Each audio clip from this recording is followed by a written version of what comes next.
이제 주님께서 우리에게 78주년 맞이하는 1945년 8월 15일 날 꿈에도 그릴 수 없었던 광복의 그 기쁨과 영광을 주셨던 주님께서 세월이 지난 지금도, 세월은 바뀌고 인생은 지나가도 그 날에 그 은총을 베푸시던 하나님은 영원하셔서 오늘도 그를 바라는 모든 이에게 하나님 그날의 영광과 그 기쁨과 능력을 우리 안에 동일하게 부어주실 줄 믿습니다. 주님 우리에게 역사해 주옵소서. 호세아서 14장 우리 4절 한 절 말씀을 받겠습니다. 호세아서 14장 4절 말씀입니다. 구약 성경 호세아서 14장 4절. 참 78주년을 맞이하는 광복절에 또 우리에게 주시는 말씀을 좀 받고자 합니다. 함께 믿음으로 우리 함께 선포하며 같이 읽겠습니다. 시작. 내가 그들의 반역을 고치고 기쁘게 그들을 사랑하리니 나의 진노가 그에게서 떠났음이니라. 아멘. 아멘. 아멘. 사람 살아가는 날 동안 인생이 참 작자고 하면 먼지같이 작은 존재고 또 누구도 주목해주지 않는 현존하는 지구촌에 현존하는 사람의 숫자가 약 80억이라고 그러는데 80억 명 중에 한 명, 그리고 또 온 우주에 수를 표현할 수가 없는 수천억 조의 별을 이렇게 하나하나 흩뿌려 놓으신 하나님이 보실 때 이 우주 전체 중에 지구는요 진짜 먼지 중에 먼지입니다. 먼지 중에 먼지. 지금까지 과학으로 인간의 좀 남다른 또 뛰어나다고 하는 인간의 지식으로 밝혀진 천문학적 지식만 해도요 결론이 났습니다. 더는 알 수 없다. 우주의 끝을 알 수가 없다. 끝을 알 수가 없어요. 지금도 그냥 우리가 발견한 게 우주의 지극히 일부분만 발견한 것만 해도 어마어마한 인간이 만들어낼 수 있는 숫자로 표현할 수가 없는 수억 조의 별들이 온 우주에 가득 차 있는데 그 수를 셀 수가 없을 뿐만 아니라 그리고 그 끝을 알 수가 없다. 그러니까 그걸 거꾸로 내려오면 온 우주 안에 있는 작은 태양을 중심으로 우리가 살아가는 태양계만 해도 그 전 우주에 비하면 먼지에 불과하고요. 그 먼지에 불과한 태양계만 해도 우리 지구가 자전을 하면서 360을 1년 동안에 공전을 하는 태양 둘레를 도는 그 거리가 얼마나 어마어마하겠어요. 그런데 그런 태양계를 다 포함해서 이 태양계 안에 지구는 지극히 작습니다. 먼지 중에 먼지고 그 먼지 중에 먼지 중에 먼지 같은 그 지구 땅 표면에 붙어 달라서 80억 분의 1의 한 사람으로 우리가 사는데 이런 나를 이 온 우주를 창조하신 하나님이 나를 기억을 하셔. 내 이름을 아셔. 이거 심장이 터져나갈 얘기입니다. 그냥 진짜 죄송하지만 따라합시다. 우리 멍한 게 은혜다. 그냥 그 무슨 말이에요? 감이 안 잡히는 거. 이게 감이 잡히면 우리 심장이 터져나가요. 감당이 안 돼요. 그래서 그냥 뭐라고 이렇게 얘기를 해줘도 그냥 눈만 끔벅끔벅하고 아이고 오늘은 점심 늦게 먹게 생겼구나 이런 생각만 하고 그냥 우리 그렇게 살아가는 게 우리 인생이에요. 근데 진짜 신비한 건 이 상상도 못할 어마어마한 우주를 지으신 분이니까. 아니 제가 하는 말이고 아니고 시편 19편 1절에 하늘은 하나님의 영광을 선포하고 그 궁창은 그 손으로 하신 일을 나타내는도다. 날은 날에게 말하고 밤은 밤에게 지식을 전하니 들리는 소리도 없고 언어도 없으나 그 소리가 온 땅에 통하였다. 온 우주를 살펴볼 때마다 하나님의 그 위대하심과 그 영광 앞에 그냥 숨이 턱 멎는 거예요. 근데 시편 8편 1절에 여호와 우리 주의 이름이 온 땅에 어찌 그리 아름다운지요. 이 어마어마한 우주를 창조하신 하나님이 사람이 무엇이건데 저를 생각하시며 인자가 무엇이건데 저를 기억하시나이까.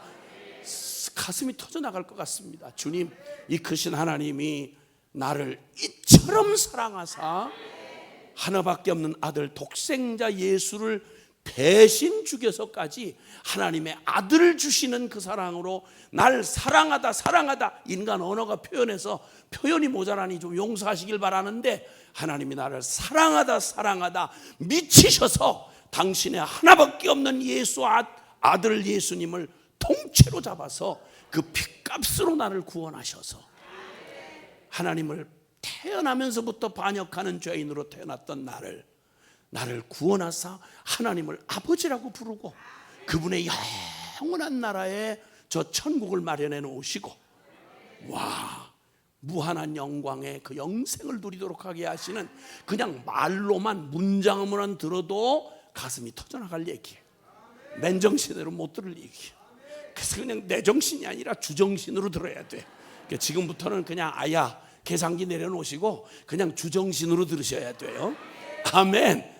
이 하나님이 어쨌든 우리를 사랑하시니까 하나님의 은혜로 있을 데 없는 자 왜 구속하여 주는지 난 알 수 없고 내가 믿고 또 의지하는 내 모든 형편 하시는 주님 늘 돌보아 주실 것을 나는 확실히 아네. 내가 믿고 또 의지하면, 내가 믿고 또 의지하면 내 모든 형편 하시는 주님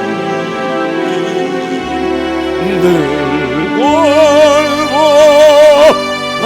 주실 것을 나는 확실히야. 네. 아멘, 아멘, 아멘, 아멘, 아멘. 이 크고 놀라우신 하나님이 나를 기억하사, 이사야 43장 1절에 야곱아 너를 창조하신 여호와께서 이제 말씀하시느니라. 이스라엘아 너를 조성하신 하나님이 이제 말씀하시느니라. 너는 두려워하지 말라. 내가 너를 구속하였고 내가 너를 지명하여 불렀나니 넌 내 것이라. 넌 내 것이라. 그 7절에는, 이사야 43장 7절에는 내가 내 영광을 위하여 창조한 너를 내게 오게 하라. 내가 그를 지었고 그를 내가 만들었느니라.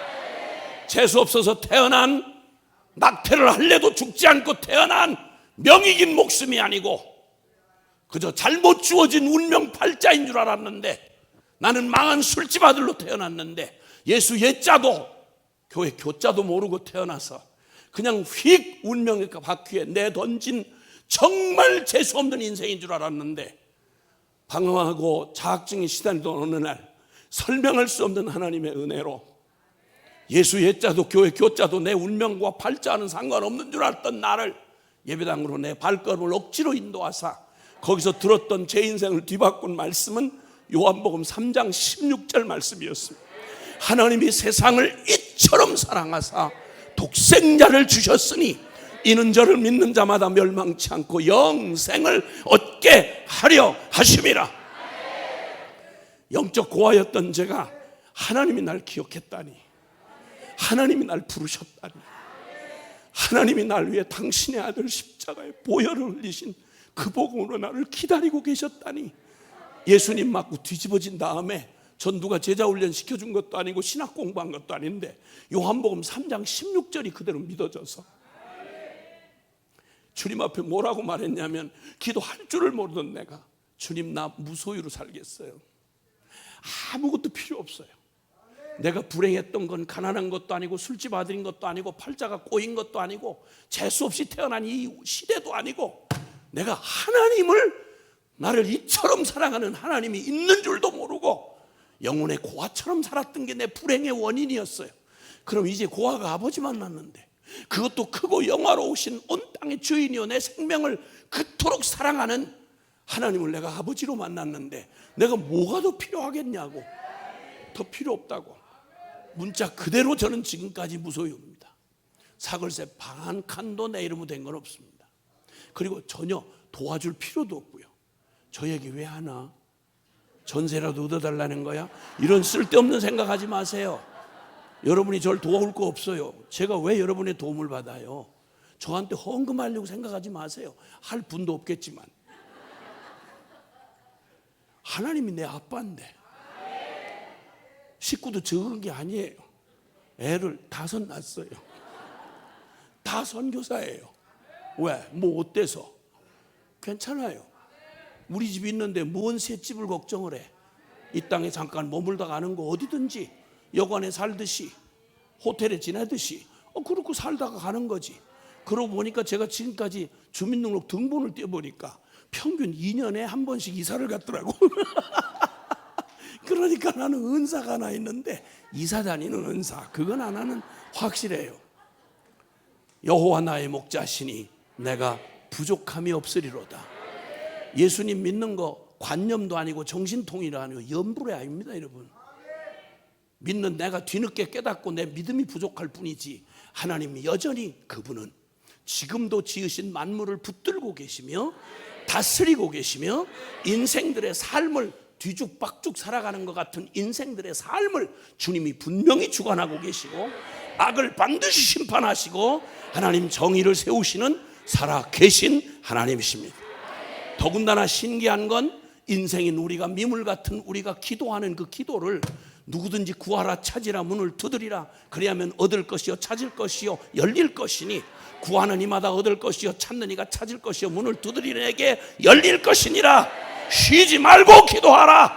할렐루야. 빌립보서 4장 6절 7절에는 아무것도 염려하지 말고 오직 모든 일에 기도와 간구로 너희 구할 것을 감사함으로 하나님께 아뢰라. 그리하면 모든 지각에 우리의 지각을 초월한 하나님이 그리스도 예수 안에서 너희의 그 불안하고 초조한 너희의 마음의 생각과 뜻을 감찰하시리라. 아멘. 그 주님하고 함께 한다는데 뭔 걱정이십니까? 주와 길 가는 것 즐거운 일 아닌가. 더 가신 발자취를 밟겠네. 한 걸음 한 걸음 주 예수와 함께 날마다 우리는 이 어리 아이가 된 우리는 미련하고야 하나 주의 손에 이끌리어 영길 생명길로 가겠네. 아멘. 한 걸음 주 예수와 함께 날마다 우리는 함께.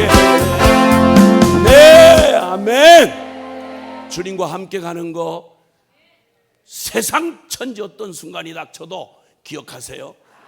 우리 혼자 가는 길 아닙니다, 여러분. 주님과 함께 가는 겁니다. 잘 갈 때는 더욱 주님과 함께 가는 길이고, 못 갈 때도 주님이 불안해서 우리를 못 떠나십니다. 우리와 함께 하십니다. 회개할 때까지, 바른 길로 돌아설 때까지. 아멘.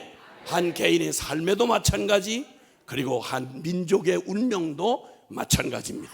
여호와를 자기 하나님으로 삼는 백성은 복이 있도다.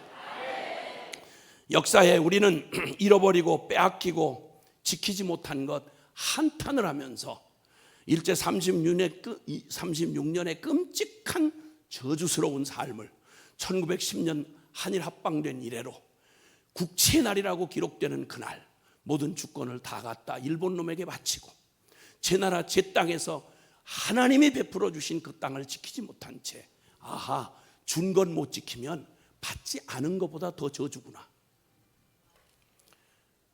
소중하게 준 걸 소중한 줄 모르고 개나 돼지에게 진주를 던지지 말라듯이 진주처럼 보배로운 자유를 주셨건만 세상에 그 소중한 걸 주었는데 배가 부르고 그저 그냥 오만하여서 주어진 모든 소중한 걸 뺏기고 귀한 걸 귀한 걸로 알지 못하면 시편 49편 20절에 존귀하나 깨닫지 못하는 자는 멸망하는 짐승과 같도다. 예, 반만년 자랑하는 역사 기껏 해봤자 하나님이 끊임없이 기회를 주신 이 민족을 정말 사랑하셨으면 틀림없는데 때마다 우상 숭배하고 때마다 이 땅을 더럽히고 죄악으로 가득 찼던 이 우리 조국 반만년 역사라는 거 자랑할 게 없어요. 너무 비참했던 하나님을 반역했던 바로 그때 우리는 알았어야 합니다. 하나님의 그 무서운 여기 성경의 주인공이 되었던 선택받은 이스라엘 역사 내내 그 교훈입니다.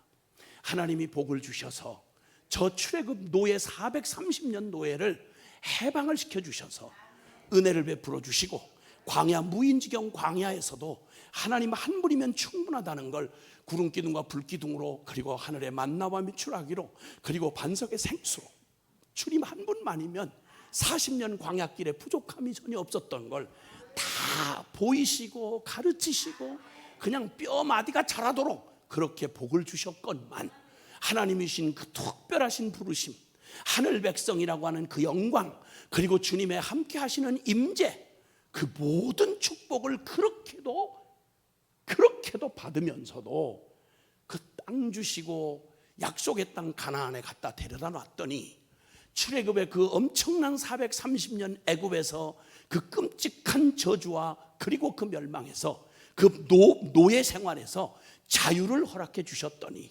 혼자 애쓰고 수고해도 그저 가시 엉겅퀴밖에 얻을 게 없었던 저주받은 우리의 운명을 이제는 하나님 한 분만 예배하고 그분을 순종하기만 하면 40년 광야가 옥토보다 더 기름지게 매일 쏟아지는 하늘의 만나로 배불리게 하시고 아멘, 아멘.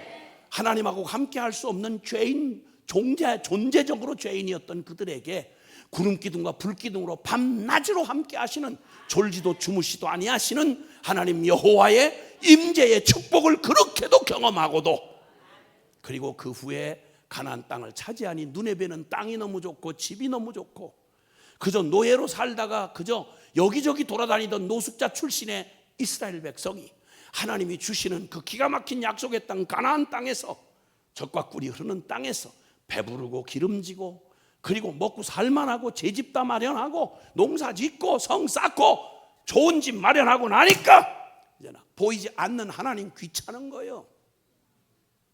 다른 건 다 얻었는데 다른 건 다 악착같이 차지했는데 12지파가 다 자기들 지파마다 땅을 기업을 다 허락해 주시고 그리고 하나님 약속대로 그들을 신실하게 먹이시고 원수들 적의 모든 적들의 공격들을 막아주시고 기가 막힌 태평성대를 누리자마자 곧바로 찾아온 게 바로 뭐냐면 이 저주받을 눈에 뵈는 걸 끌어안고 지키다가 그들이 무엇을 잃어버리고 있는지를 놓쳤습니다. 36년 한 맺힌 그 일제 36년에 나라 잃어버린 그 뼈아픈 아픔을 벗어나면 우리는 이제 잃어버렸던 거, 뺏긴 거, 지키지 못한 거 이제 다시 해방만 되면 우리는 행복할 줄 알았습니다. 눈앞에 있는 저 기가 막힌 원수 같은 천황놈하고 그리고 일제의 그 무서운 그 발톱 같은 그냥 무서운 이리떼의 그냥 그 이빨과 그런 사자 발톱 같은 억압에서 해방만 되면 우리는 이제 다 얻은 줄 알았습니다. 아시다시피 8.15 해방을 맞이하자마자 우리는 무엇을 잃어버렸는지를 몸으로 겪어야만 했습니다. 그 억압받던 시절에서 해방만 되고 광복만 얻으면 우린 서로 사랑하고 이 한 맺힌 저 왼손업만 걷어내면 우리 춥고 배고픈 채찍만 안 맞으면 저놈에게 수탈당하지만 않는다면 내 땅에서 내가 수고하고 먹고 그리고 여기서 같이 살면 얼마나 우리 민족 행복할까라고 하는 꿈이 깨지기도, 그 꿈이 다 맞춰지기도 전에 8.15 해방된 결과는 기가 막힌, 천하에 들어보지 못하는 사상이니 이데올로기니 빨갱이 영향을 받은 사람들과 자유민주주의 한 번도 들어보지도 못한 사상 이데올로기에 온 국민의 마음이 산산이 갈라져 있다는 사실을 알았습니다.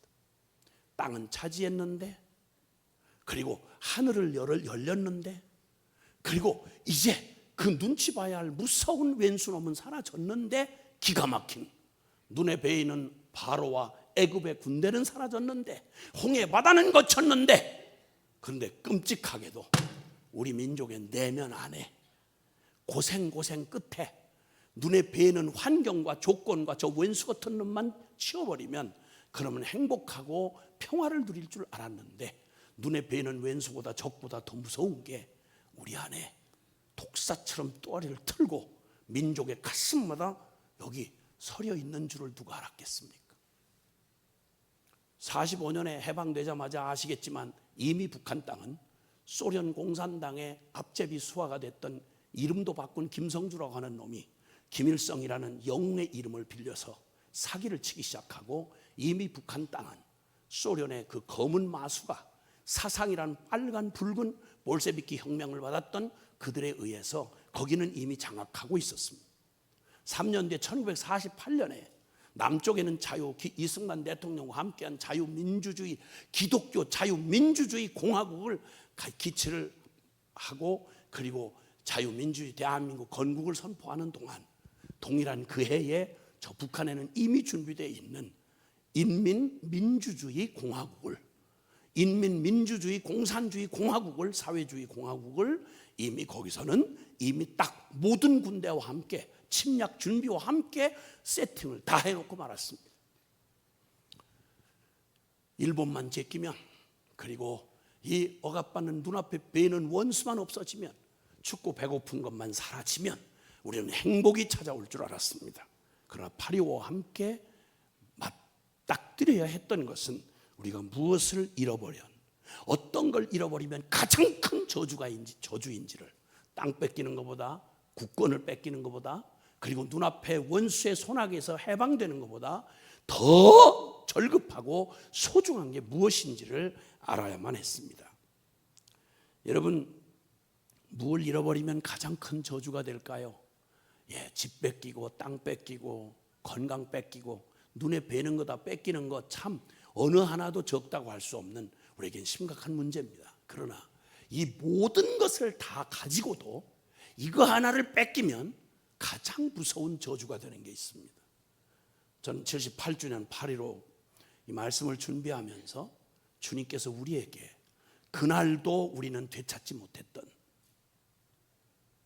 주님이 우리에게 꼭 진정한 의미의 8.15 광복보다 더 분명한, 하나님이 우리에게 주시고자 정말 주고 싶으셨던 하나님의 진짜 축복이 무엇이었는지를, 우리는 그 이후에 역사에 설명할 수 없는 하나님의 섭리로 전 세계가 유일하다고 할 만큼 이 남한 땅 자유민주주의 대한민국은 역사의 유래를 찾아볼 수 없는 특별한 기회를 누리고, 오늘 바로 저와 여러분이 그 역사의 눈에 뵈는 혜택을 다 누리고 있는, 전 세계에 정말 유래를 찾아볼 수 없을 만큼 그렇게 특별한 경제 발전, 그 모든 사회적 발전뿐만 아니라 거기에 중심에는 하나님의 개신교회라고 말하는, 성경을 믿고 살아계신 하나님을 만난 사람들의 교회가, 바로 주님의 이 개신교회가 여기 중심에 자리 잡고 있었습니다. 역사상 기독교 2000년 역사를 살펴보아도 한국교회의 70여 년, 그러니까 광복 이후에, 그리고 6.25 동란 이후로 쳐도 이 종전 이후에 70년 동안 역사상 정말 이런 안팎으로 이런 발전과 기회를 허용받은 나라는 유래를 찾아볼 수가 없습니다. 그때 1945년과 48년 이 어간에 이 전후로 해가지고 우리나라와 같은 비슷한 처지에 독립이 된 나라가 수십 개가 넘습니다. 수십 개의 나라들이 다 이렇게 우리와 비슷한 처지에 산 중에 제일 비참한 나라가 대한민국이었습니다. 역사상 존재한 전쟁 중에 가장 잔혹하고 너무너무 잔인한 전쟁, 동족끼리 그냥 입에다 담을 수가 없는 잔인한 짓을 해서 남북 간에 조상적부터 들어보지도 못한 사상인이 이데올로기 하는데 여기에 미쳐버린 바로 광복을 한 지 이제 몇 년 되지도 않는 자민족끼리 때려 죽이고 그냥 끔찍한 짓을 저질러서 6.25 동란 3년 동안만 상상도 할 수 없는 국민을 죽였고요. 국토의 80%가 부서져서 다시 스스로 재기할 수 있는 건 양심을 놓고 봐도 우리 스스로 오늘날 우리나라를 이룬 건 말도 되지도 않는 얘기입니다. 하나님의 설명할 수 없는 섭리에 의해서 오늘 역사의 현실인 이 눈에 보이는 흔한 말로 축복과 기회들을 우리가 누리게 된 겁니다. 그 중심에 바로 성도의 교회인 저희가 있었다 이 말이요. 자, 이쯤이면 천하의 다른 세대는 몰라도, 천하의 다른 세대는 혹시 헷갈릴지 몰라도, 다른 세대는 혹시 배불러 타락할 수 있어도 적어도 한국교회만큼은 적어도 말입니다, 기본 양심으로만 생각해도 우리는 타락하면 안 돼요.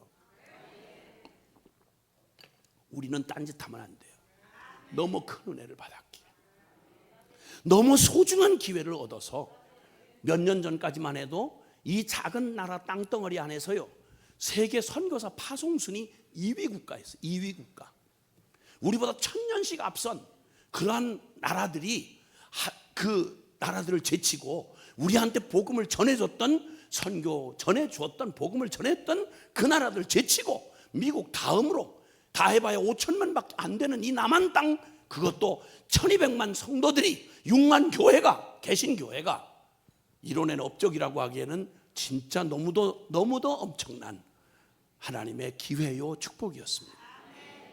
이게 채 이 감격이 사라지기도 전에 우리는 커다란 낭만과 두려움에 지금 사로잡혀 있습니다. 어떻게 이렇게 갑자기 흥한 것도 기적인데 어떻게 이렇게 망해도 이렇게 갑자기 이렇게 거꾸로질 수가 있을까? 코로나 3년은 치명적으로 우리의 실상을 나타내 보여주는데 아주 치명적인 역할을 감당을 했습니다. 전 정말 감사합니다. 8.15 집회에 제가 천보산에서 하는 8.15 집회에 어떻게 해서 그냥 은혜를 입어서 여러 해째, 아마 거의 한 10여 년 가지 않나 싶은데 처음 시작할 때부터 지금까지 그저 개근을 했습니다. 어디서 제가 이렇게 해본 적이 없는데 주님께서 이상한 인연으로 하여튼 주님이 이끄셔서 이렇게 8.15 광복절에 이 광복 기념 성회를, 민족 성회를 하는 일에 처음부터 시작한 때부터 지금까지 아마 어쩌면 지금이 마지막이 아닌가 이런 생각이 좀 들긴 합니다. 뭐 더 부르겠어? 이런 생각도 들고 이제는 뭐 더울 일이 있겠어? 이런 생각도 좀 들긴 합니다. 진짜 감사한 건 코로나 기간을 지나는 중에도 시작되던 그 해에 사람들이 여기 앉을 틈이 없어 여기까지 다 올라왔습니다. 매번 집회 때마다 뭐 여기 다 규모가 다 줄어들고 저기 다 2층도 막았지만 이 앞에까지 그냥 가득 찼습니다. 앉을 틈이 없었어요. 누가 강사인지를 알 수가 없어요. 강단에 같이 그냥 막 수십 명이 올라와가지고 이러니까 내가 이거 잘못 일어선 거 아닌가 싶고 다른 분 보고 하라고 할 정도로 이랬습니다. 매년 그랬습니다.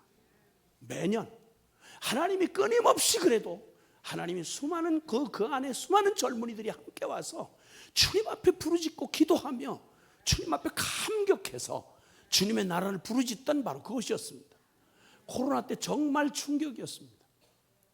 코로나가 풀린 다음에도 금방 회복이 안 되는 모습을 보고 정말 충격이었습니다. 우리 실력이 이건가? 물론 꼭 여기 와야만 믿음이 있는 건 아니죠. 그러나 적어도 전국을 돌아다니면서 예수 교회 회복해야 한다고 그렇게 외치고 돌아다니면서 지금 거의 2년 가까이를 이대로 주저앉으면 안 됩니다. 이대로 안심할 수 없습니다. 돌아갑시다. 복음으로 돌아갑시다. 해답이 있지 않습니까? 우리 한국교회 이만큼 하면 됐다 이럴 때가 아닙니다. 이제 시작입니다. 돌아가자고. 그리고 듣든 안 듣든 외치고 돌아다녔습니다.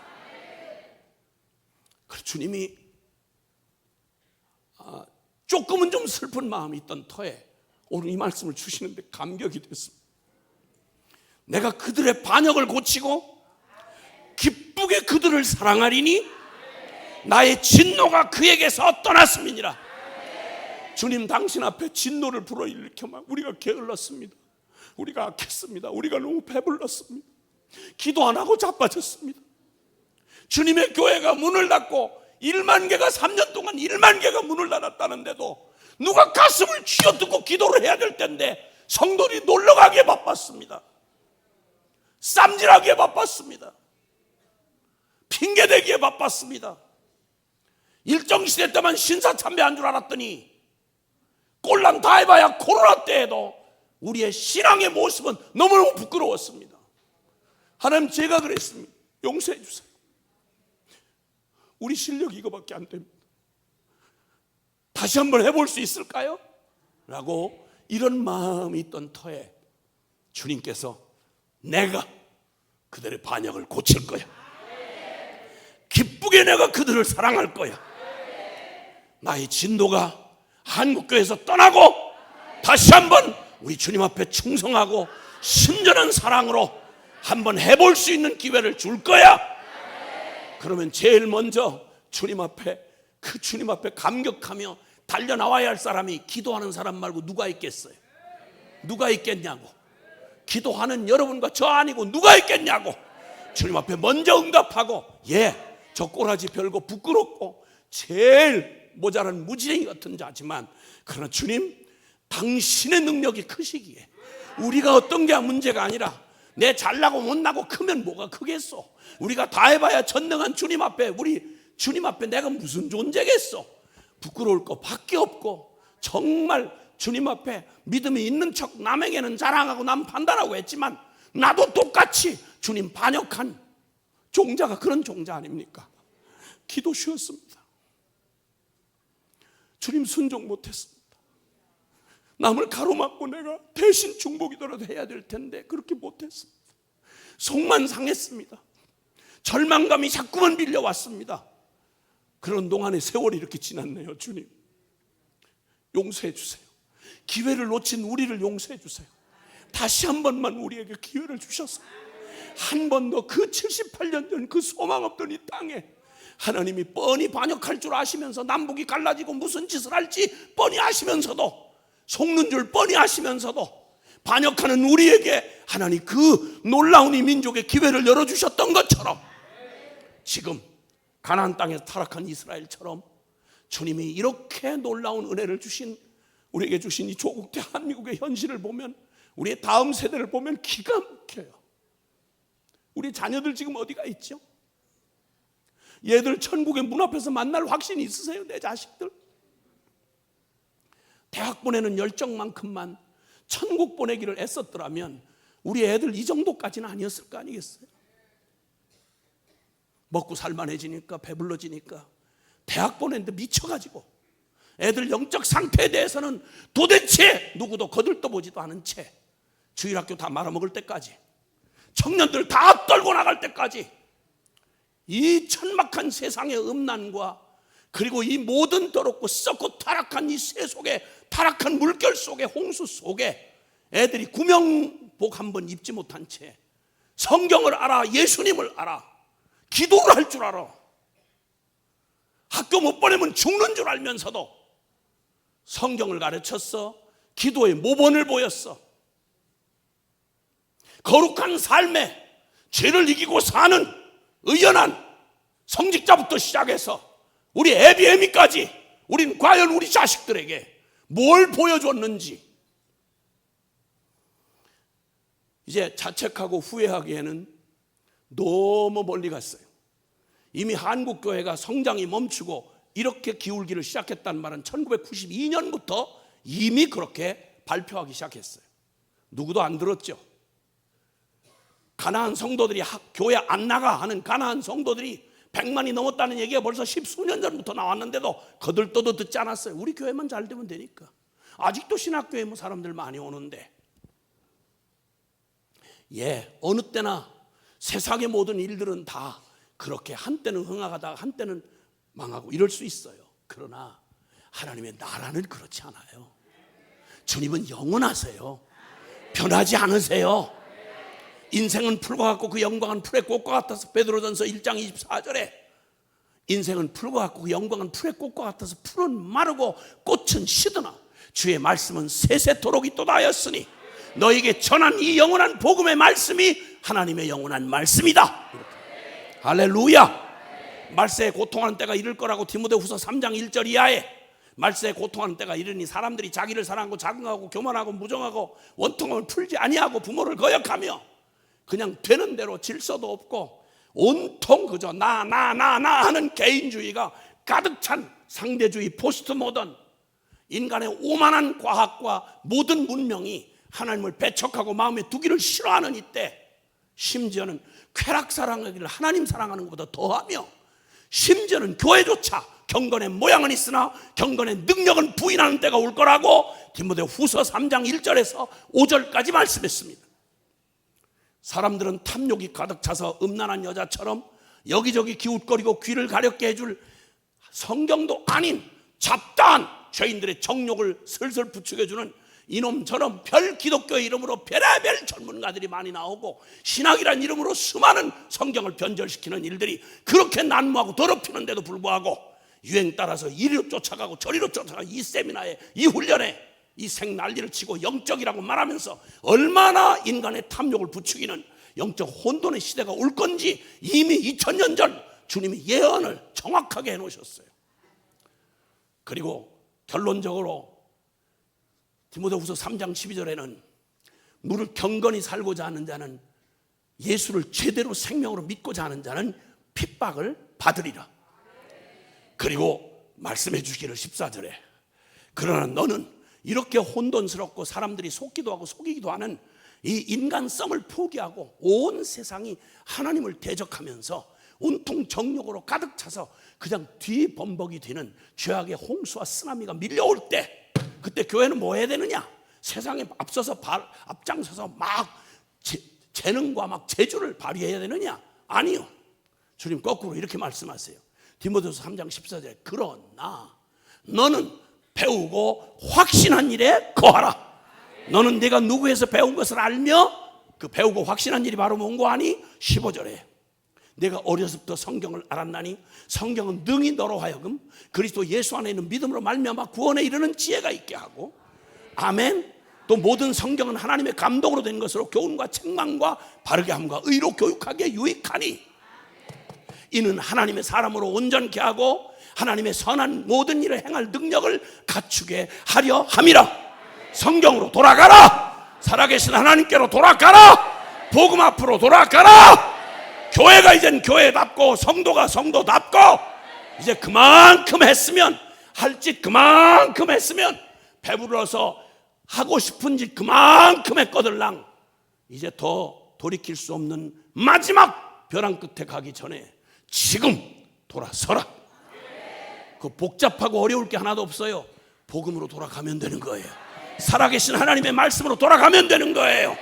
강단은 이제 피 묻은 십자가의 복음으로 돌아가야 하고, 신학은 오만한 지적 자랑을 이제 포기하고 이제는 오직 살아계신 하나님의 경외하고 그 순종하기 위한 겸손한 신학으로 돌아가야 하고, 성도들은 이제는 말만 떠드는 예배당 따로 가정 따로 신학 따로 신앙 따로 이런 이상하고 괴이한 짓 하던 거 이제는 회개하고 이제는 말씀대로 살아야 합니다.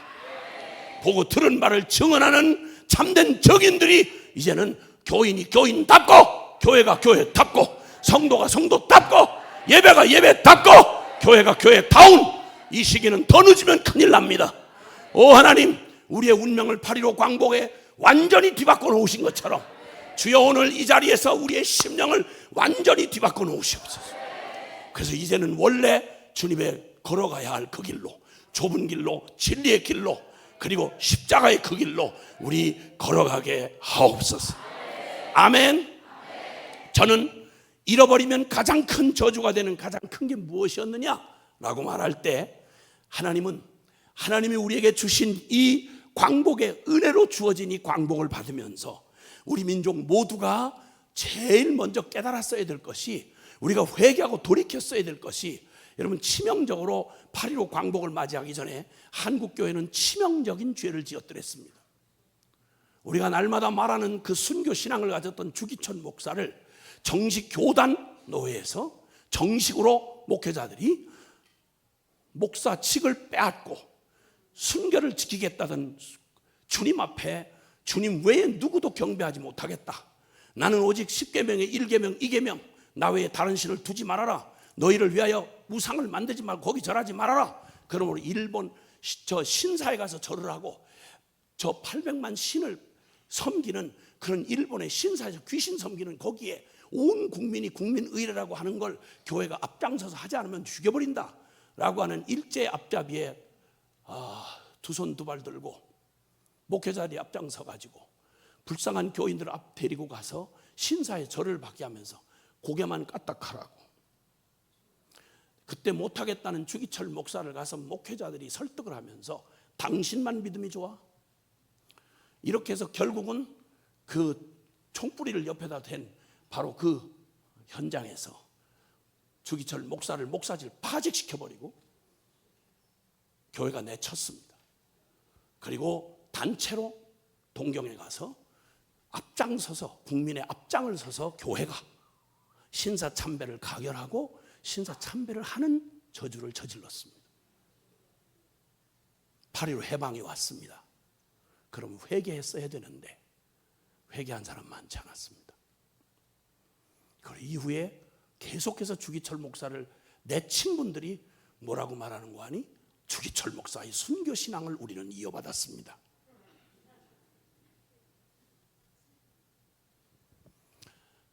회개란 그렇게 정치적인 입장처럼 먹고 살아남기 위해서 갖다 붙이는 게 회개가 아닙니다.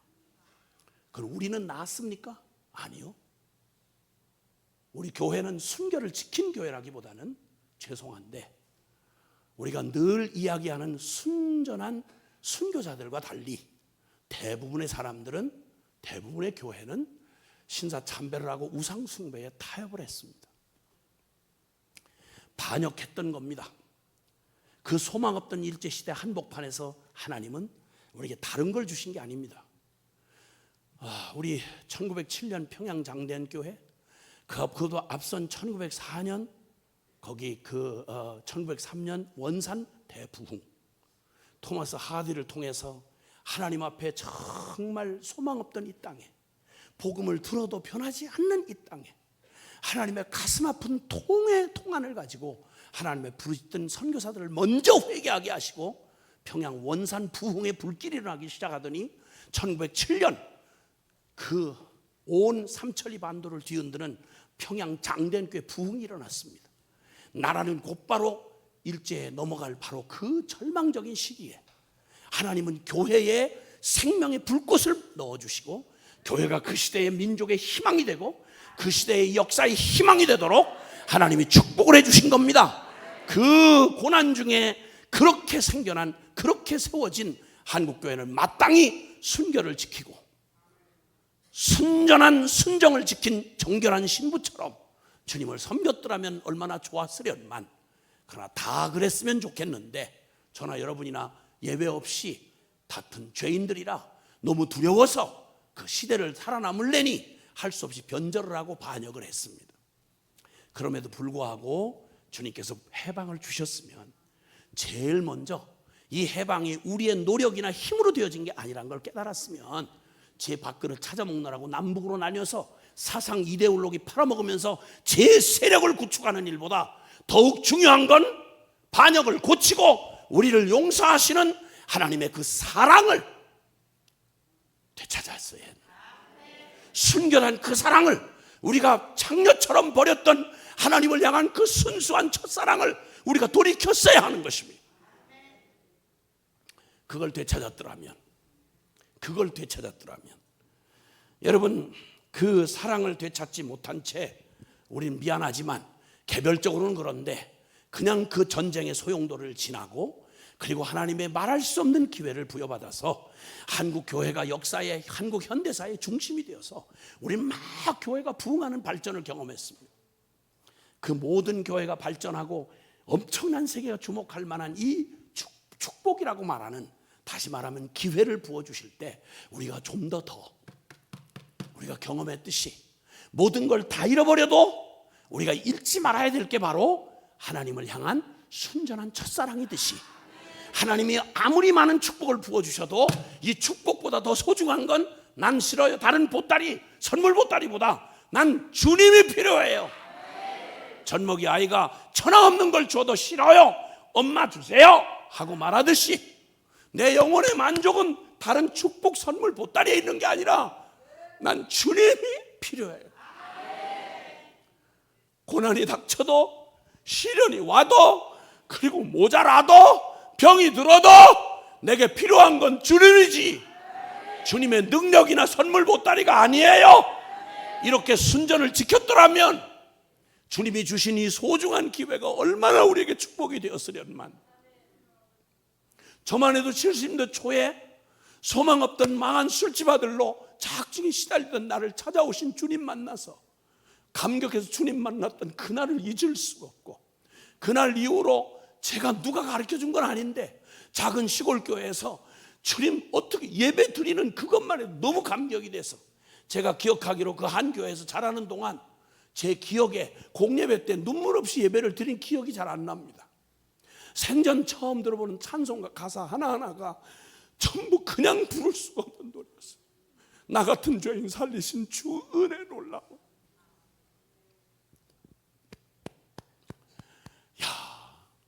내 영혼이 은총 입어 중한 죄짐을 벗고 보니 세상에 슬픔 많았던 이 세상이 천국으로 화하도다. 그게 산골짜기든 그리고 그 들판이든 아니면 궁궐이든 초가집이든 내 주 예수 모신 곳이 천국이니 할렐루야. 찬양과 기쁨으로 미친 듯이 달려 주님 앞에 쫓아왔습니다. 그냥 대단한 설교도 아닌데 시골교회 매냥 듣는 설교 그거 아니겠습니까? 그 설교 들으면서 눈물로 그 설교 들었습니다. 너무 감사했습니다. 말씀 듣다가 회개하고, 그리고 은혜 받고 싶어서 이렇게 산상 집회라고 쫓아가면 그냥 강사가 저 까마득한데 강사가 보이면 그냥 후광이다 보일 만큼 성화를 많이 봐서 그런지 강사님 뒤에 후광이 이렇게 비치더라고. 그냥 천사를 바라보듯이 강사가 뭐라고 해도 아멘이야. 그냥 백바지 백구도 있고 그냥 막 다리만 흔들어도 막 할렐루야. 아무 말도 안 하고 그냥 할렐루야 그러면 아멘. 욕을 무지무지하게 하는 유명한 부흥 강사가 있었어요. 욕을 어떻게 그렇게 욕 전문가도 그런 전문가가 있어요. 욕을 하면 교인들이 다들 아멘 욕을 해도 나도 그 앞에 껴서 앞자리는 금자리고 중간자리는 은자리고 뒷자리는 똥자리다 이래가지고 그냥 기왕받는 은혜 그냥 절대 금자리를 내가 돈 내는 것도 아닌 자격도 아닌데 내가 왜 그걸 뺏기겠어. 앞에 금자리는 아무나 못 뚫고 들어가요. 기도원의 더군다나 앞자리는 여기는 한 맺힌 권사님들 집사님들 그냥 인생에 걸리기만 해봐라 아주 내 깨물어 먹는다 이런 분들만 막 목숨 걸고 기도하는 분들만 앉아있는데 거기를 어디를 끼어들어가 어디를. 근데 내가 주님을 사랑하는데 내 앞에 가로막는 자는 난 모두가 적이었어요. 어디 내가 주님 앞에 내 사랑하는 주님 앞에 예배를 드리는데 금자리를 감히 내 자리를 딱 차지하고 안 내놔? 말이 돼? 그때는 새파랄 때였거든. 내가 거기에 옛날에 그냥 그 호랭이 밍크담요라는 거 있잖아요. 옛날에 그냥 얼룩덜룩 밍크담요 이만큼 넓게 차지하고 누구도 못 들어오게 막 이러고 앉아서 그냥 막 들어가면 사탄아 물러가라 막 이러고 난리도 아니었어. 여기를 내가 뚫고 들어가서 그냥 비집고 들어가면 나가! 응? 사탄아! 뭐 이러고 난리를 치면 아무 소리도 안 하고 앉아가지고 권사님 집사님 그 무시무시한 권사님 집사님 앉아가지고 중간에 앉아가지고 찬송만 시작됐다 그러면 그냥 불러 그냥 하여튼 갈비뼈 나가지 않으려면 치우라 이거야. 빨리 비켜라 이거야. 젊은 나를 누가 감당해. 그래서 나는 항상 금자리에 그냥 기도를 해도 맨 앞자리 서야 되고 그냥 소리를 질러도 제일 커야 돼. 제가 소리 지르면 몇천 명이 모여도 제 목소리가 들린대요. 주야 난리를 쳐야 되니까 기도를 하면 제일 오래 가장 또박또박 옆에 있는 사람이 기도가 방해가 돼서 너 혼자 다 헤쳐먹어라 이렇게 하고 나한테 막 욕을 퍼붓고 그러거나 말거나 무슨 내가 예수님 사랑하는데 누가 감히 나를 막어, 주여 막 난리를 치고. 그리고 설교자가 설교를 못하도록 그냥 아멘 아멘 이랬더니 설교자, 너 제발 좀 그만해라, 응? 제발 네가 설교를 하든지 아야 이래가지고 나도 나중에 설교를 해보니까 진짜 그 때도 없이 시도 없이 그냥 아멘 아멘 이런 사람 때문에 진짜 어렵더라고. 정말 입장을 바꿔놓고 보니까 진짜 어렵더라고요. 어쨌든 이렇게 해서 그래도 그때는 눈물이 있었어요. 배가 고파도 좋고 그 하지 못하는 그 음식을 생다지로 해가면서 주님 이번에 은혜 받고 능력 받아야 돼 난리를 치면서 이렇게 하던 그 뜨겁던 70년대가 지나고 80년대 중반이 지나니까 먹고 살만해지고 기름진 교인들이 그렇게 간절함이 보이질 않기 시작했어요. 이제는 이상한 과거 얘기처럼 들리게, 그때는 축구 배고파서 그랬나요? 아니요, 다 그런 거 아니었어요. 전 축구 배고픈 거 그것 때문이라면 지금도 그때나 큰 차이 없어요. 축구 배고팠기 때문이 아니에요. 예수님이 목말랐어요. 주님이 너무 좋았어요. 그리고 예수님이 충분했어요. 그까짓 거 무시당하는 거 뭐 어때요? 어차피 살다가 죽을 놈의 인생인데 그럼 건강하게 살면 좋겠지만 그냥 아프면 아파도 주님이 아플 때 더 가까이 주님을 부르지 않을 수가 없거든. 그래 좋은 거지 뭐. 그래서 어떻게 해도 상관없었어. 그 사랑이면 충분했어. 우린 뭘 잃어버린지 아세요? 요한계시록 2장 4절 5절에 보면 거기에 주님이 말씀하시기를 가장 칭찬을 많이 받은 요한계시록의 대상이 됐던 7교회, 7이라는 완전 숫자를 말하잖아요. 그 교회 중에 실제 우리처럼 실제하는 당시의 에베소 교회, 놀라운 부흥을 경험했고 주님의 칭찬을 많이 받았어요. 체험이 많았어요. 꼭 한국교회처럼.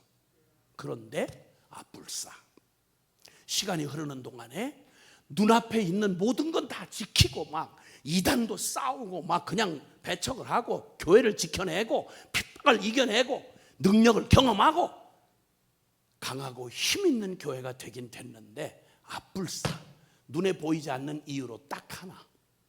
전에는 울어도 주님 때문에 울었고 봉사를 해도 주님 때문에 했고 예배를 해도 주님 사랑이 동기가 돼서 했는데 다른 건 다 남았는데 아뿔싸 첫사랑을 잃어버렸어. 너 모든 거 칭찬할 거 많다.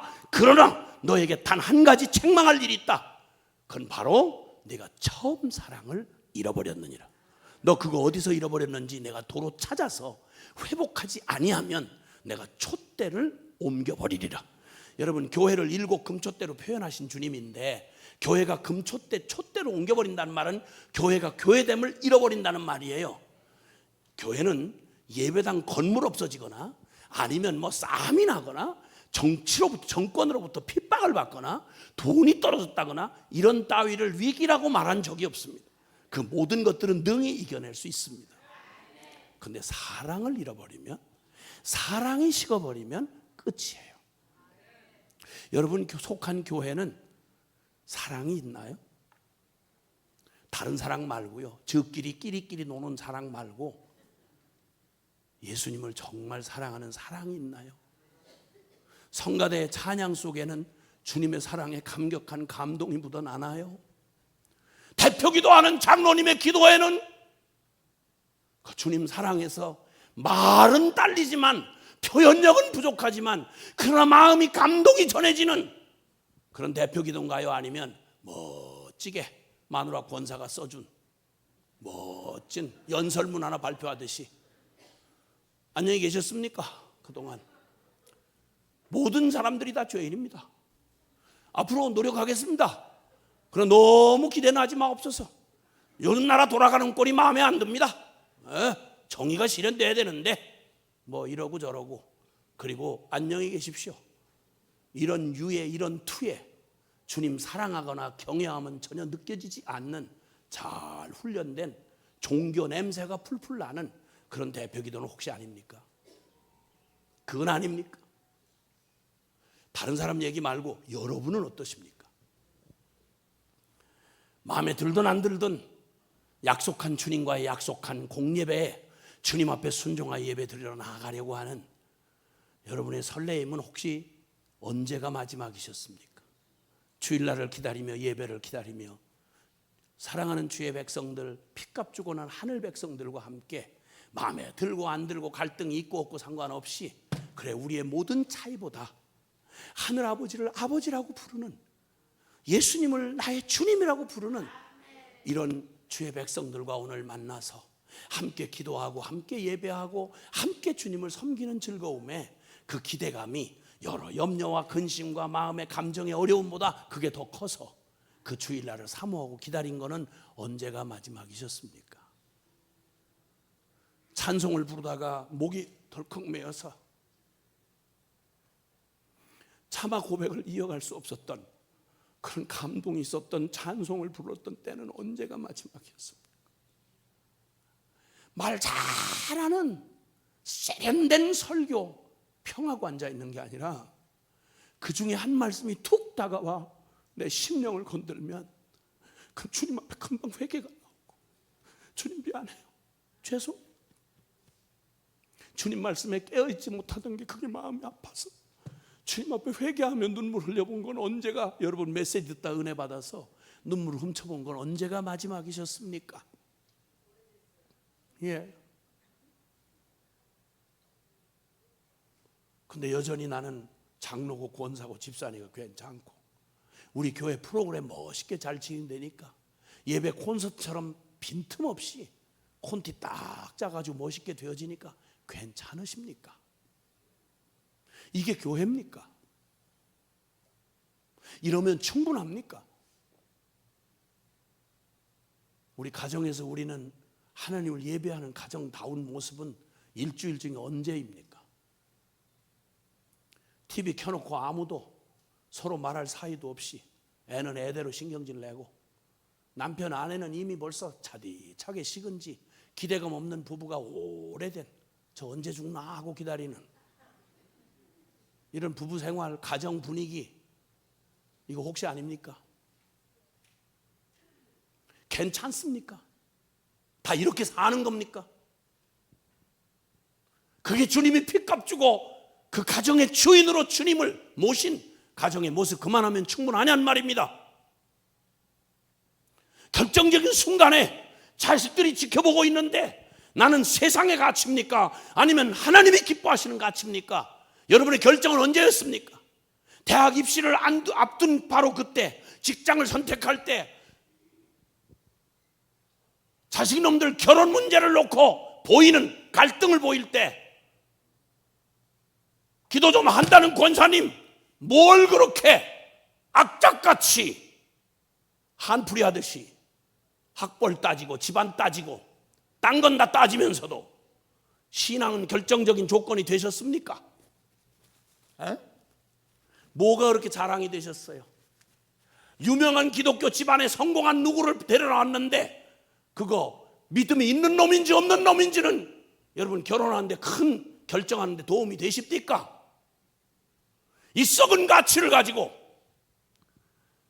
세상의 육적이고 세속적인 가치를 한 번도 벗어난 본 적이 없이 하나님이 축복이니 어쩌니 이런 말로 그렇게 대강 살아가는, 여러분 우리가 바뀌지 않는 우리의 가치관은 세상에 그 썩어질 걸 구하는 우리는 마냥 성공이다, 축복이다, 유명이다, 소유다 이런 거 가지고 축복받았다고 늘 거기다 박수 보내고 부러워하고 열등감 느끼고, 여러분 이런 걸 가지고 우리는 신앙인 양 살아왔던 지난 날, 여러분 오늘까지 충분합니다.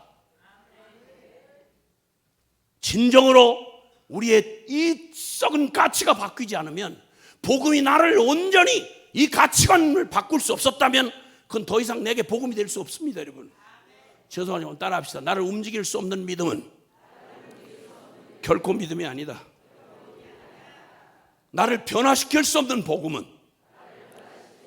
더 이상 내게는 복음이 아니다. 아멘 할 수 있는 분만 아멘. 예, 맞아요. 교회가 이제는 진정으로 다른 걸로 씨름할 때가 아니라 이미 벌써 평가는 다 받았습니다.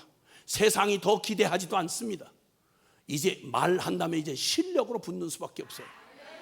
세상이 기다리는 건 말쟁이, 멋있는 예수쟁이 모양내는 예배당 조직, 종교 조직, 여러분 이런 거 신물난 세상입니다. 세상이 보고 싶은 건 빛은 밝기를 통해서 빛을 나타내는 거고, 소금은 짠맛을 통해 드러내듯이 예수쟁이는 그의 생명의 향기로, 그 생명의 능력으로 살아가는 겁니다. 세상에 다른 물질에 마음 뺏기지 아니하고 하늘나라 소망이 있고 내 집이 있고 하나님을 아버지라고 부르는 사람은 사는 가락이 달았습니다. 여러분, 이 땅의 가치, 세상의 가치로 울고불고 하지 않습니다. 주님과 함께하는 걸음에 거룩을 자랑하고 거룩을 기뻐하고 주님의 약속의 말씀을 천하의 어떤 보증수표보다 더 든든하게 붙잡고, 할렐루야, 사람의 칭찬보다 하나님의 인정을 더욱 바라는 이런 살아있는 산 믿음으로 살아가는, 이제 말 그대로 제 설명이 필요 없는 살아있는 교회여야 합니다. 그 교회의 가장 중요한 특징이 뭔고 하니 예수님 사랑하는 거예요.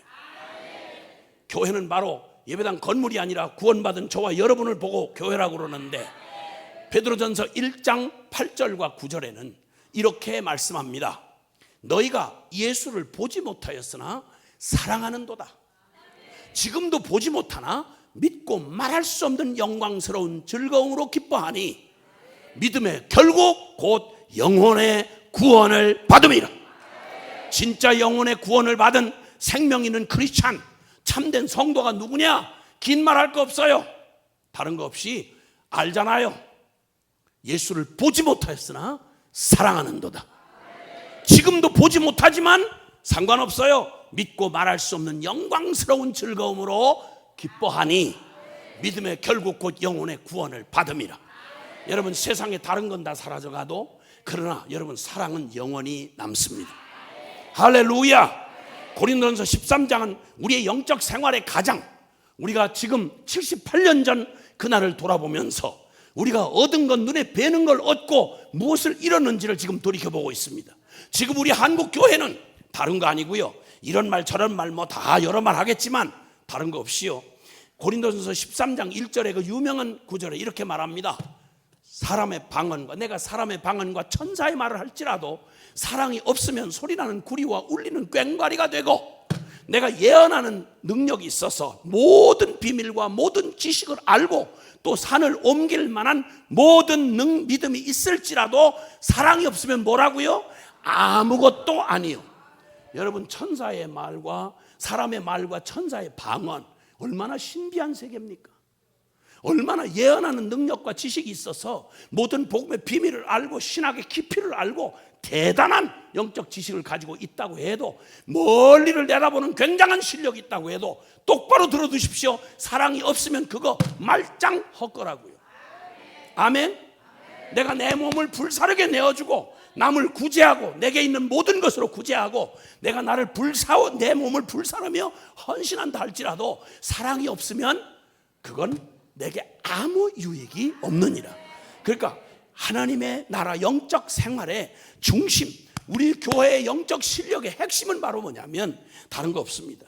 만약에 복음의 지식은 있고 신학의 지식은 대단한데 굉장히 외적인 교단과 조직은 다 갖고 있는데, 만약에 살아계신 하나님을, 생생히 살아계신 주님을 사랑하는 인격적 사랑이 이게 식어버렸으면, 기능만 남았으면, 다른 이익을 따르면 성전은 만민의 기도하는 집이 될 거라고 하던 성전을 강도의 구례를 만들어버리고, 성직은 자칫하면 기가 막히게도 외식하며 돈벌이하고 자기 성공하는 수단으로 전락할 수밖에 없고, 잘못하면 복음을 무기 삼아서 외식할 수밖에 없는 기가 막힌 불행자들이 모여있는 집단이 교회가 될 수 있다고 주님 말씀하고 있는 것입니다.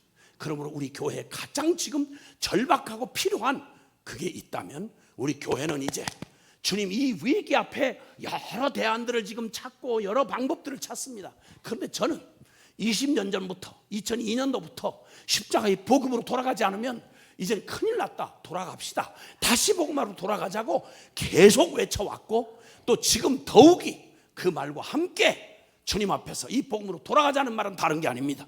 영원하신 하나님의 그 사랑, 십자가의 이 복음의 영원한 그 사랑으로 우리가 생명의 신앙으로 돌아가서 예수 죽음 내 죽음, 예수 부활 내 부활, 그래서 이제 내가 사는 거 아니요, 오직 내 안에 진짜 예수가 주인이여 살아가는 이 살아있는 참 신앙인들, 이 예수 증인들, 이들이 살아나야 교회는 어떤 상황과 조건과 도전 앞에서도 더 이상 섞이지 않습니다. 여러분, 생명은 절대, 모방은 가능해도 생명은 절대 다른 걸로 대체할 수가 없습니다.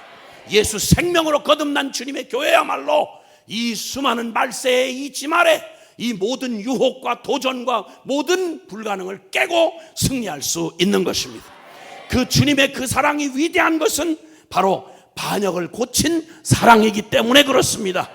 이 반역을 고친 그 사랑이 구약에는 호세아서에 나타납니다. 오늘 읽었던 본문 호세아는 창녀처럼, 아야 존재가 창녀로 태어나서, 여기 이 주인공이었던 호세아서의 주인공은 끔찍한 사랑을 받았던 순수한 수뇌보의 사랑을 받았지만 스스로는 돌이킬 수 없었던 고멜이라고 하는 창녀의 이야기가 주인공입니다.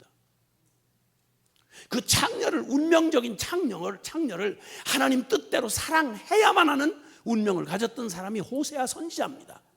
실제로 호세아 선지자가 돌이킬래야 돌이켜지질 않는 사람 모양은 가지고 있는데 이건 완전히 그냥 음란 덩어리 자체인 그 부인을 사랑하는 운명적인 부르심을 받고 선지자가 기가 막힌 가슴 찢어지는 고통을 당하는 그 메시지를 전하려고 그를 사랑해야만 하는, 남의 자식을 3명이나 남의 씨를 받아서 하나를 간음하고 남의 씨를 낳았으면, 음란한 자식을 낳았으면 그걸 용서하고 받아주는 남편 앞에 이게 짐승이 아니면, 이게 개돼지도 아닌 것이, 아니 사람이 최소한 양심이 있을 거 아니요. 그 음란한 짓을 하고 남의 씨를 베가지고 와서 자식을 낳는데도 그걸 버리지 않는 남편의 사랑을 받으면 미안해서라도 돌이켜야 될 거 아니겠어. 이렇게 하기를 3번이나 거듭합니다.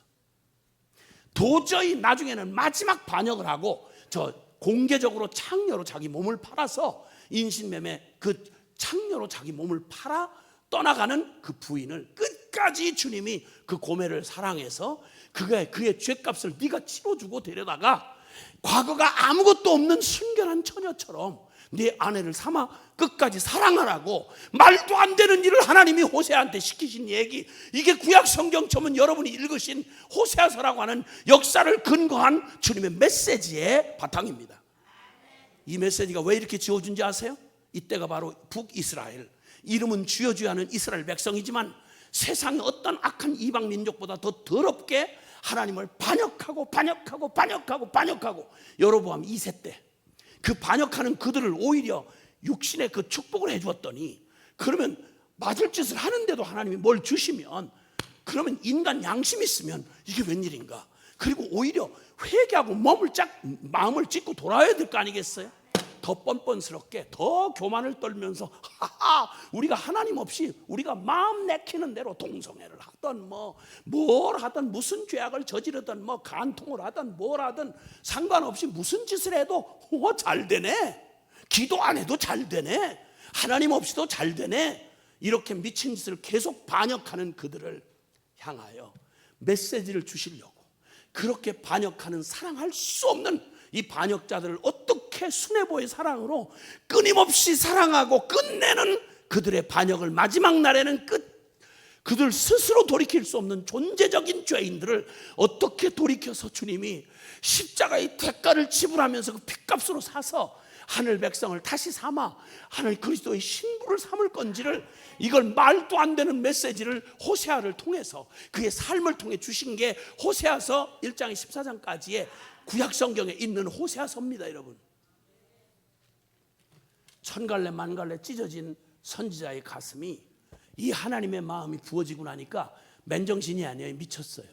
그래가지고 호세아서 6장에 보면, 오라 우리가 여호와께로 돌아가자, 우리가 여호와를 알자, 힘써 여호와를 알자, 그의 나오심은 새벽빛같이 일정하다. 우리를 찢으셨지만, 우리를 찢을 수밖에 없어. 우리를 찢으셨지만 그는 우리를 도로 싸매실 하나님이다. 그분은 포기할 수가 없다. 우리는 스스로 돌아갈 수 있는 의가 하나도 없지만, 너무너무 부끄러운 창녀 같은 고멜 같은 음란 자체지만, 그러나 하나님 앞에 마지막 희망을 걸고 주님의 자비의 품으로 뛰어들자, 여호와께로 돌아가자. 여러분, 이렇게 미쳐 가슴이 터지도록 외치는 말씀이 호세아 성경에 여기 역사의 드라마처럼 여기 기록이 되어 있습니다. 여러분, 성경은 이런 겁니다. 이런 하나님의 가슴이 뚝뚝 묻어나는 하나님의 말씀을 논문 발표하듯이 기록하지 않았습니까? 선지자들은 전부 이 주님의 마음이 부어지는 바람에 제정신이 죽은 사람이 없습니다. 이사야는 하나님의 이 상상할 수 없는 반역을 고치는 하나님 아버지 사랑에 미쳐가지고 그 복음을 전하다가 톱에 켜 죽였습니다. 예레미야는 눈이 눈물에 상해서 눈이 진물이 물러날 만큼 악한 짓을 돌이키지 않는 그 끝없는 반역을 향하여 끝까지 하나님 아버지의 마음을 외치다가 그는 돌 맞아 죽었습니다. 이 성경의 역사입니다. 그리고 끝내 반역한 그 백성 이스라엘 땅에 그들은 언약을 어기고 수없이 거짓말치고 사기치고 주님의 이름을 짓밟았지만 하나님은 꼭 수레보 호세아 같은 우리 하나님 아버지는 약속대로 때가 참에 당신의 아들을 사람의 몸을 입히셔서 이 땅에 보내시고 저와 여러분의 죄목을 뒤집어 씌운 다음 약속한 그대로 저와 여러분이 맞아야 될 매, 우리가 당해야 될 배반, 우리가 고생해야 할 하나님 없는 저주, 이걸 다 몸에 짊어지시고 저와 여러분이 맞이해야 할 십자가의 그 고난의 길을 완벽하게 33년 이 땅에서 치러내시고 십자가에 죽으시면서 외쳤습니다. 다 이루었다고요. 저와 여러분의 끔찍한 운명은 예수 그리스도의 인생에 다 녹아들어서 하나님 아버지 앞에 심판받으며 십자가에서 다 이루었다 하고 죽으시던 날 복음이 완성되었습니다. 그리고 약속대로 성령을 보내셔서 2000년 전에 일어났던 예수님의 십자가 부활 사건을 우리 영혼 안에 깨닫고 믿게 해주셔서 아, 예수 죽을 때 나 죽었구나. 나의 병들고 저주받았던 반역할 수밖에 없었던 죄인은 병든 자는 예수와 함께 죽었구나. 그리고 이제는 오직 내가 아니요 예수님이 나의 새 생명이 되셔서 이제는 내가 사는 게 아니라 내 인생의 주인이 예수님이어야 한다. 예수님이 새 생명이시다. 그리고 그 예수님이 내 안에 주인 되어 살아간다는 걸 믿는 믿음 안에서 살아가게 된 삶, 이걸 영의 삶이요 새하늘 새벽성의 삶이요 이게 거룩한 성령의 삶이라고 주님은 우리를 초청하시는 겁니다.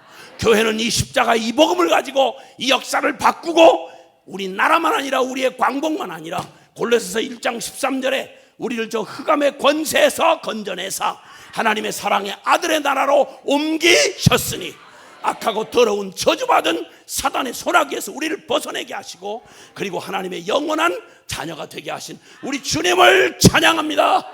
우리 두 손 높이 들어봅시다. 한 가지 기도하고 싶습니다. 주님, 우리 이제 또다시 78년 전 광복으로 그냥 끝나고 싶지 않습니다. 우리에게 진정한 광복, 영혼의 광복을 허락해 주시고 그리고 이제 주님 배신하지 않겠습니다.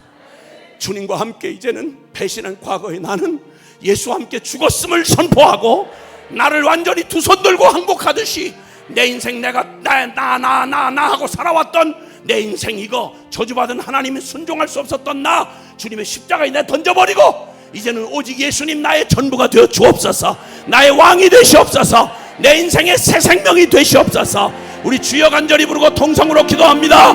주여